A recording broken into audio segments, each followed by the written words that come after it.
video es presentado por el Sistema Ciencia Garza Educativa de la Universidad Autónoma del Estado de Hidalgo. Para mayor información, visítanos en www.uaeh.edu.mx. Gracias por aprender.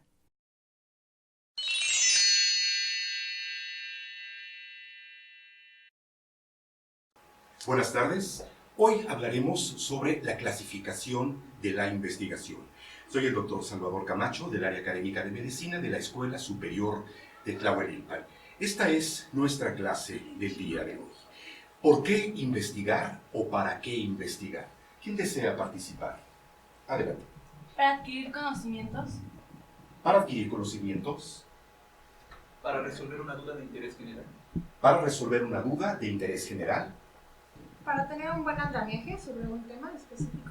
Para tener un andamiaje correcto sobre un tema específico. Entonces, ¿por qué tenemos que investigar?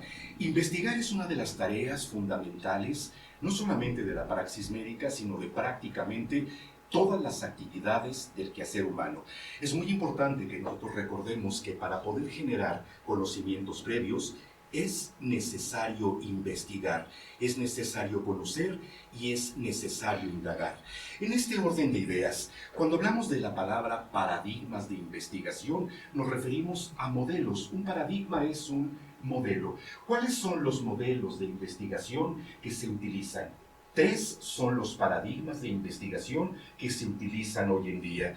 El primero de ellos es el paradigma cualitativo, el segundo es el paradigma cuantitativo y el tercer paradigma de investigación es el híbrido o también llamado mixto o mejor llamado multimodal.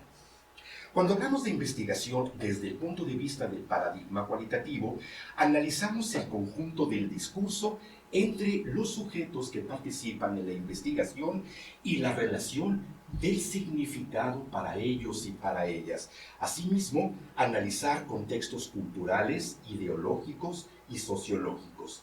Esto nos lleva a una reflexión muy interesante.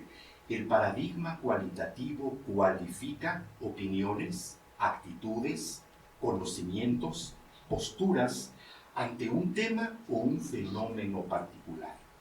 De ahí que la investigación cualitativa se trata de hacer una recepción de información basada precisamente en la observación. Esto es muy importante que lo tengamos siempre en contexto, ya que desde el punto de vista teórico-metodológico, la investigación cualitativa se refiere específicamente a los postulados de Husserl desde lo fenomenológico. Esto es importante porque estamos analizando comportamientos naturales, discursos, actitudes, respuestas abiertas, para posteriormente hacer una interpretación de datos. Cuando preguntan los alumnos cuál de los paradigmas de investigación es el mejor o es el más fácil, yo le respondería como investigador cualitativo que depende de la pregunta de investigación, del tema de investigación, de sus objetivos y de qué es lo que ustedes pretenden mostrar en el paradigma de investigación. No existe un paradigma mejor que otro. Cada uno de ellos tiene propiedades y alcances particulares y específicos. Cuando hablamos también del paradigma cualitativo, hablamos de un paradigma holístico. Vamos a recordar que la palabra holístico significa que todo está tomado en cuenta. Factores culturales, sociales, académicos, políticos, religiosos, etc.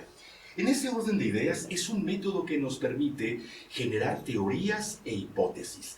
Aquí hay algo muy importante. Estamos observando en la imagen, en la diapositiva, que existe la palabra hipótesis y las palabras variables. Para quienes hacemos investigación cualitativa, las hipótesis como tal no deben explicitarse, porque un trabajo de investigación cualitativo final genera precisamente hipótesis. Tampoco debemos explicitar las variables. En los protocolos de investigación que les solicito a los alumnos del área académica de medicina, les comento que sí es importante explicitarlos desde el punto de vista del protocolo, no así para su desarrollo. Este paradigma es de naturaleza flexible, participan en la investigación a través de la interacción, como lo vimos en la diapositiva anterior, con los sujetos.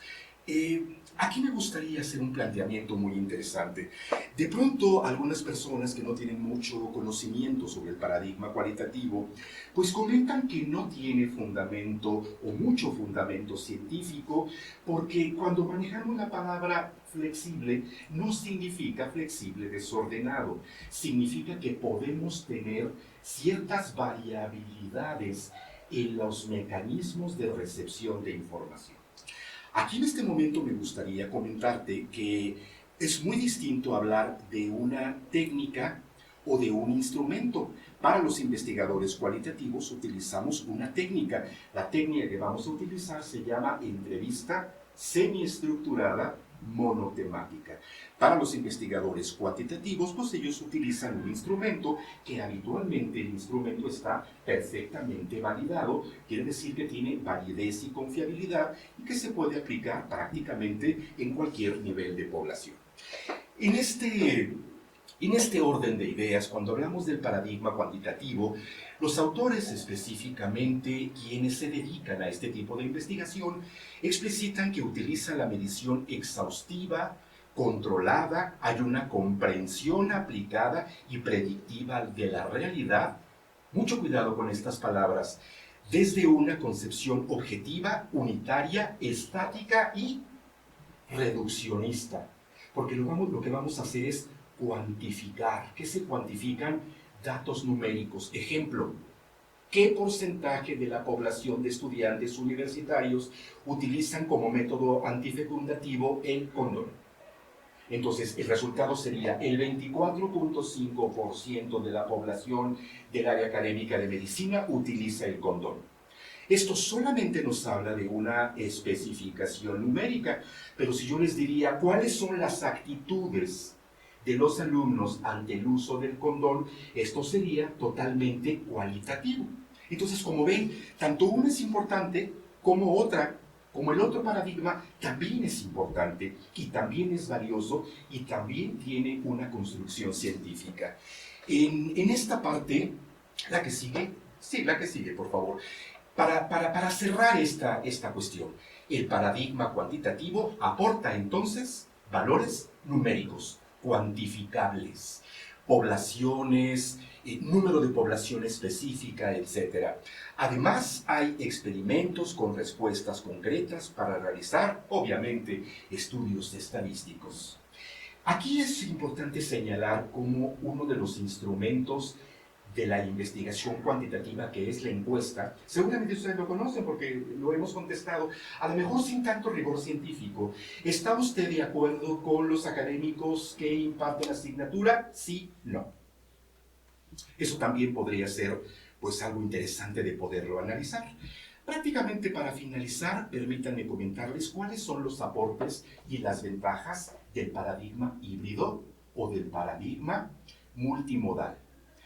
Si nosotros hacemos una comparación de la investigación cualitativa y cuantitativa, o sea, si juntamos por un lado los números y por otro lado las opiniones y las actitudes, imagínense ustedes la riqueza de información que nosotros tendríamos para poder ofrecer. Entonces, creo que con esto podemos cerrar el primer análisis que hicimos de este tema. Ningún paradigma de investigación es mejor que otro. Cada uno de ellos tiene sus ventajas, sus desventajas, sus características, su metodología y sobre todo su validez y confiabilidad. ¿Hasta aquí tenemos alguna pregunta, algún comentario para poder cerrar la presentación? Adelante. Me parece muy bien la forma en la que usted nos deleita con lo que es cada tipo de técnica o método de la investigación, ya que, como usted lo menciona, a veces nosotros vamos por lo más fácil, lo más simple, pero como usted menciona, no es que uno sea mejor que otro, sino se va a adaptar a cada persona y cómo es su estilo de investigar, ¿no? Claro, a cada persona y a cada título de investigación, a cada pregunta de investigación y a cada objetivo. Les comento mucho a los alumnos cuando doy este taller que habitualmente las tendencias actuales en los congresos multi o interdisciplinares son justamente los paradigmas cualitativos. De pronto eso de presentar un montón de números y de estadísticas, pues de pronto no todo el mundo los entiende. Pero si nosotros hacemos un análisis descriptivo de la interpretación, eso se llama fenomenología. O sea, entender un fenómeno desde la postura personal de la persona, aunque sea un poco redundante, sujeta al estudio. Se me ocurre para finalizar un ejemplo de lo que tú comentas. Queremos analizar cuáles son las vivencias sobre las contracciones uterinas en el momento del parto. Entonces, sabemos que desde el punto de vista fisiológico, pues tienen características, el dolor tiene un umbral, sí, pero la vivencia personal, seguramente de la doctora, que está en ese momento en trabajo de parto, no será la misma vivencia de ella, que también está embarazada y que también está en este momento, y seguramente pues el contexto será diferente. Por eso la investigación cualitativa es profundamente enriquecedora. Con esto concluimos nuestra participación del día de hoy sobre la clasificación general de la investigación. Ojalá que sea de utilidad para ti. Nos vemos en otra sesión muy pronto.